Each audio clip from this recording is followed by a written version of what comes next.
you that's doing this. So you're over her house. What happened at her house? Well, it was basically not a Bible study. It was more like a fellowship. Okay. She invited these. There's two other kids that were there. They're both 15 years old, and they're just a bit of context. They're from the inner city part of Washington D.C. I know of whereof you speak. I was a counselor at Shaw Junior High on Rhode Island Avenue, and armed police had to escort young ladies and young men to the toilet facilities. They were murders and stabbings on a weekly basis. Well, now I would say it's worse. Whatever it was then, it's worse now. So, it's heartbreaking. And these kids are 15 years old. I know. And I mean, you just look at them and you can tell they've had tough life. One kid has 6 sisters. And he's the oldest man. I think he's either the oldest or the only guy. Either way, sounds like Friedrich Nietzsche. Look, it doesn't matter if the guy was if he had a really rich family in some really nice place. That's still a lot of pain. And really, how I got they're both very quiet people. Yeah. And so the woman that invited us both over, she kind of gave a prayer to each person individually. She gave a very nice prayer to me, real sweet blessing. That's nice. That's nice. It was really sweet. That's really nice. But she spoke like a black Pentecostal traditionalist. I know. Here's hold of the holy fire, and she will never let them go into Satan's grasp. Oh, no. You're thinking too high. We're talking down, and we're talking going there. And you're gonna go. You're gonna preach them. You're gonna preach the Holy Spirit right into them.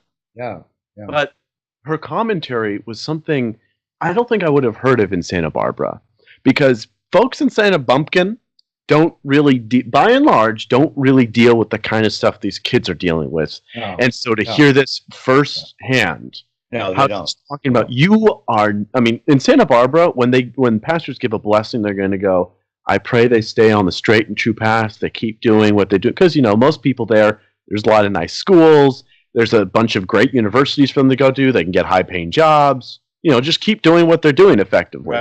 Right. But over there, she prayed that they don't do what everyone else is doing. Yeah.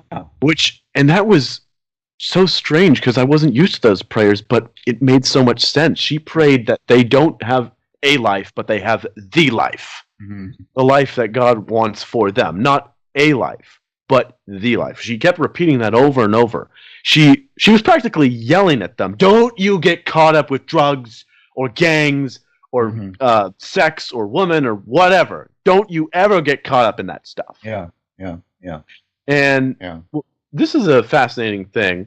I ultimately give her a pass. She talked about Jesse Smollett, and I mostly attribute her conclusions based on misinformation. She said they haven't proven that he's guilty, but if they have, she actually said he is going through some satanic problems. Mm-hmm. I mean, to claim that you were attacked by white people, and to make that a hoax, she attributed that or victimhood status as being a satanic sort of mindset. Mm-hmm. To me, that was really powerful. She kept repeating over and over how the boys need to not use race as an excuse, to not use anything. I mean, God love her. God love her. Really sweet woman. Yeah. Really sweet woman. I mean, there's no way I could have ever preached that sermon to those kids. Well, the satanic conceptual model actually does work. Much to my amazement and my objection. Over my objections, by the way, it does actually work. Reality tends to be rather, pervasive in our philosophy. I know. No matter how much we try to develop our own thoughts, reality gets in the way of our ideas, doesn't it? Yeah. In any event. Well, it's a lot easier to blame a hypothetical entity than it is to blame yourself. A lot easier. Oh yeah. It is. But at least anecdotally, I can say that even though demonic forces and have always been a part of my conceptual worldview, I've never heard a teacher use that as an excuse that I don't have any of the blame. But I should have gone to parochial school like I did for 18 years. We got it every day. I'm so sorry, you child. Getting back to it, though, I realized that this woman, she had very informal training, never went to seminary, and I mean, I could have picked apart little nuances and things I disagreed with, but those are stupid quibblings. What she is doing is something that every society needs, and these kids, she confided. This is why I'm not using her name or anyone's names. She told me that these boys are, with the environment they're going up with. I mean, look, in my they're swearing. They talked about all these things they've done that I would never think about doing. But the environment that they grew up in, for those boys to be where they are. I mean, they were. They never said anything bad about me. They didn't judge me in any way. When I took into account their upbringing, they were extremely respectful. I didn't like the way they dressed or the way they talked, but I have to hand it to them. They really, coming from where they did. There was another kid that joined us. He was 20. He was 21 years old. Aha. Yeah, I mean, missing some teeth. Got tats all over him. Still living in D.C. in the ghettos. Well, he mentioned that he was on parole, so that kind of gives you an idea. He mentioned that he's still on the ghetto. Oh, I mean the guy, and we were driving to go pick up some pizza for dinner, and there's the two 15-year-olds in the back and the 21-year-old sitting on my right. And I'm saying, so guys, what do you want to do after you graduate high school? They're all like, we're getting out of here. We're getting as far away as we can. Mm-hmm. And I go, okay, well, what do you want to do after that? No, we're just going to, see where the wind goes. We're going to freestyle. The 21-year-old guy, the guy that's on parole, said, no, man, don't do that. Don't do that. I did that for a lot of years. Really? Really? And so even though they grew up in the ghetto, they grew up in literally the worst way you could grow up. I know. I worked there for years. I'm not talking to you. I'm talking to the audience as well. Even with all that, they had the wisdom to know, look, we need to get out. And so it's really interesting that the older boy, not a boy, a young man, the older young man was actually a more powerful support for the woman who was doing the Pentecostal preaching. He was actually supplementing and augmenting her message, but he was doing it in street language and in experience. Yeah, he was. All three of them. Very powerful. All three of them referred to the woman as mom, as ma. Yeah, as really. ma. How many of them had active fathers in their home? Oh, I mean, I didn't think it would be proper to ask those kind of questions or fair of me. Did they allude to that? They talked about that? No. It was, from talking with both her and them, it was pretty clear none of them had any remote structured family or anything close to resembling that. I mean, multiple fathers, multiple, in and out, or active, inactive moms. I mean, it really seemed to be the indicator that she was their mother, their only single parent, and I don't think they were related by blood in any way. If I can ask you, why, Alex, do you think that she invited you to interact with these 15-year-old and the 21-year-old? Well, why do you think she brought you there? Well, at the time, I was, just being friendly, talking to people at church. I ran into her. Yeah.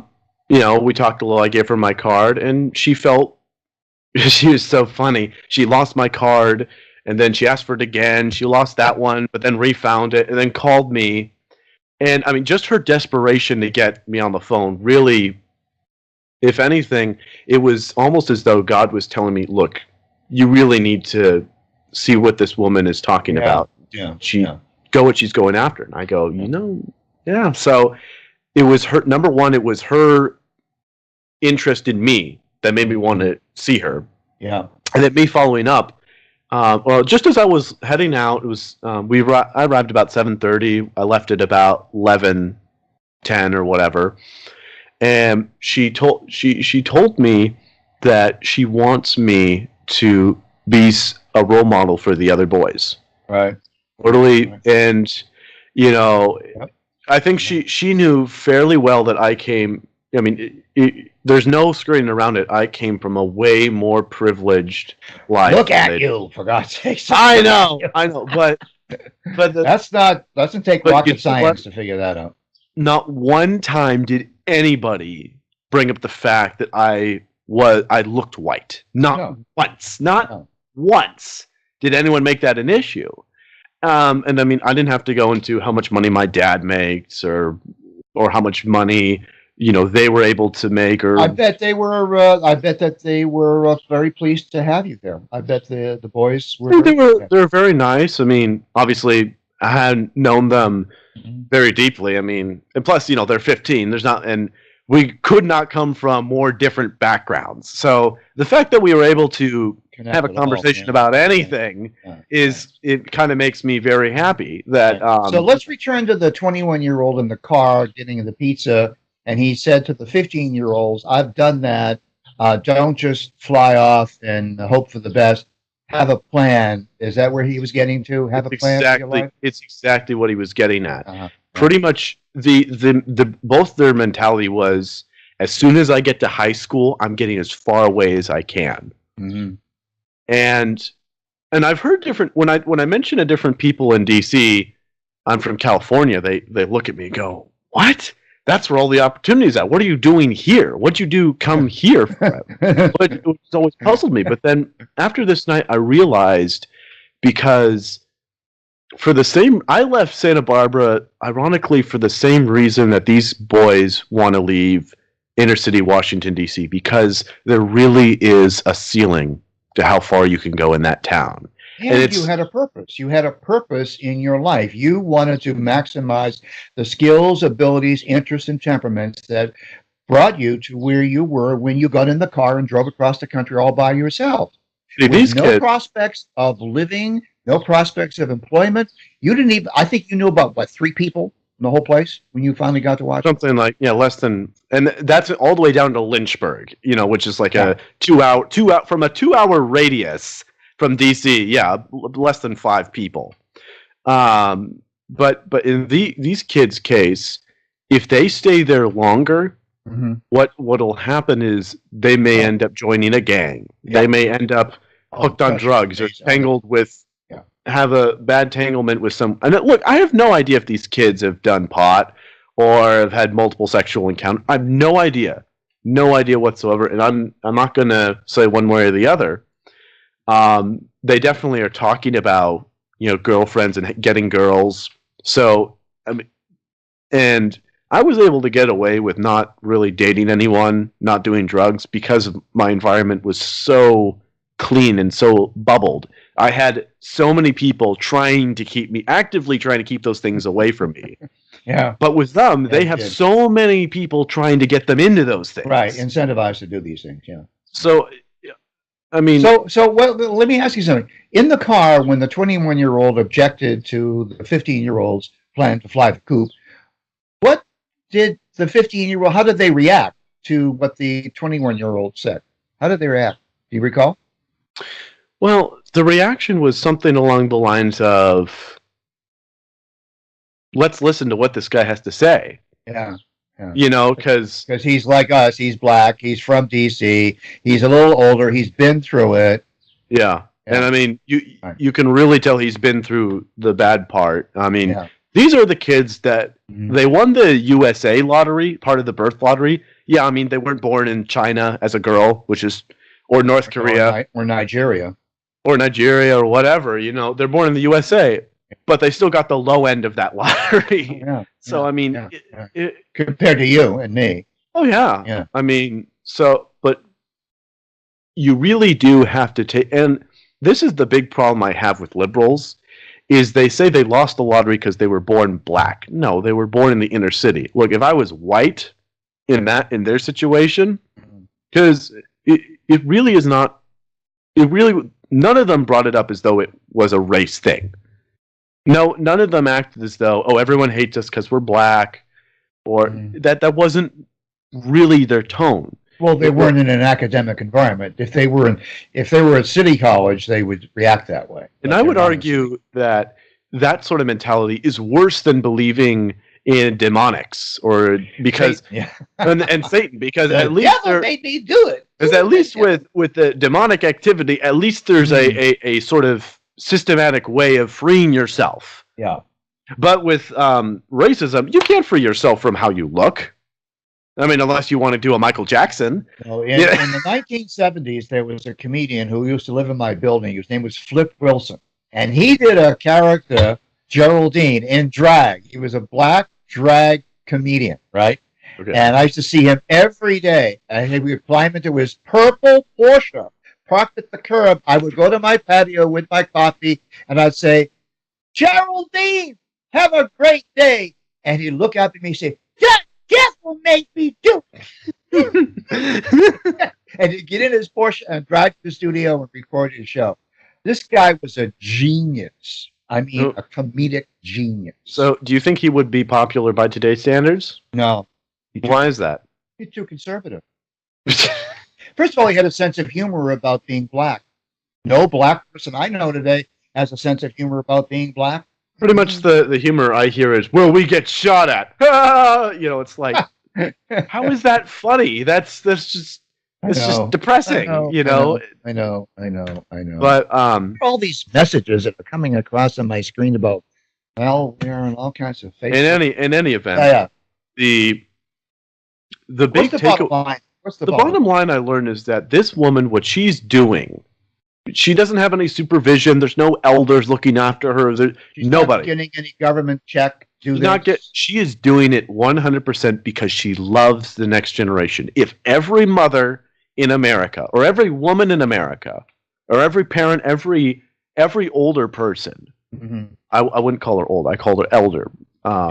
If every person with her amount of wisdom and experience did what she's doing, there would be no godless generation. Well, our previous conversation about churches? Yeah. All right. Okay. So I've got to say something here. I'm sure you do. No, I want to say something. I want to give you a compliment because I want to say that I was wrong in my brutal analysis of churches. If this woman is doing what you say she's doing, and I have no reason to doubt it, then church is a good thing. But whether or not it's a true thing is irrelevant in material. It's a good thing because she's actually living her Christianity. She's living it existentially. Yeah. She's going out there and getting these kids to come into the house, give them experience, bringing people like you together with her, bringing the 21-year-old together so that these kids can learn and maybe, just maybe, they can escape the lottery that they lost. Yeah. That's essentially the bottom line, and that's my plea to anyone watching. She's a real Marine, real Green Beret kind of a Christian to get, So I mean, just imagine if it was just one-on-one, one adult adults already outnumber kids, teenagers. Mm-hmm. So you got two adult mentors per every one child. Mm-hmm. I mean, we can abolish the school system with that if we really had. I mean, because it would just be a waste. Each one of us goes out and finds a person who is in similar circumstances to those young 15-year-olds or even the 21-year-old, and spends time with them to nurture their hour a week. It doesn't take more than that. It doesn't take more than that. Yeah. If we did that, then, and especially if we did it through a church organization, then we wouldn't need government to spend billions of dollars handing out checks for food and for drugs and for housing and for healthcare. We wouldn't need that. No. I mean, that would effectively eradicate the welfare state. You know what money was spent on the war on poverty by Lyndon Baines Johnson? $17 trillion. How much from 1965? I'm sorry, 1965. Yeah, 1965 to 1968, and through the 3 years. Okay, wow. Well, no, actually 5 years, because it continued after he left office and Nixon came in. Because, as you well know, when a government program starts, you can't shut it down. It's like a battleship. You can't turn it very easily, you know. Yeah. So $17 trillion has been spent, and guess what percentage of African Americans have raised themselves or been able to rise out of poverty? 1.8%. That's a heavy price tag. I mean, they probably. I mean, it's more likely that they got raised out of poverty because the price of goods has gone down over that time. And we don't have women like, or people like the woman that had got you into that situation. If we had thousands more of those people, which George Bush, #1, used to call points of light. If we had more points of light, people interested in getting out of the church and into the streets, and get into the streets and finding people to help and to share their beneficence, then we would need these government investments, because people will actually grow. There's a word for it. It's called discipleship. It's different from mentorship, and we can get to that. Well, let's definitely drill down in a future podcast. Oh, I know. To be continued another time. I think we're running out of time. By the way, I've been working all morning while you've been doing all this. I've been working, uploading. We need to close out. Yeah, but I just want to tell everybody that I'm uploading all our episodes onto YouTube, so you can find us on YouTube. Oh, yeah. I'm not done yet. Anyway. Well, you're old. I don't know what you're forgetting. Cheers. Bye. See you soon. Bye. Konnichiwa. こんにちは。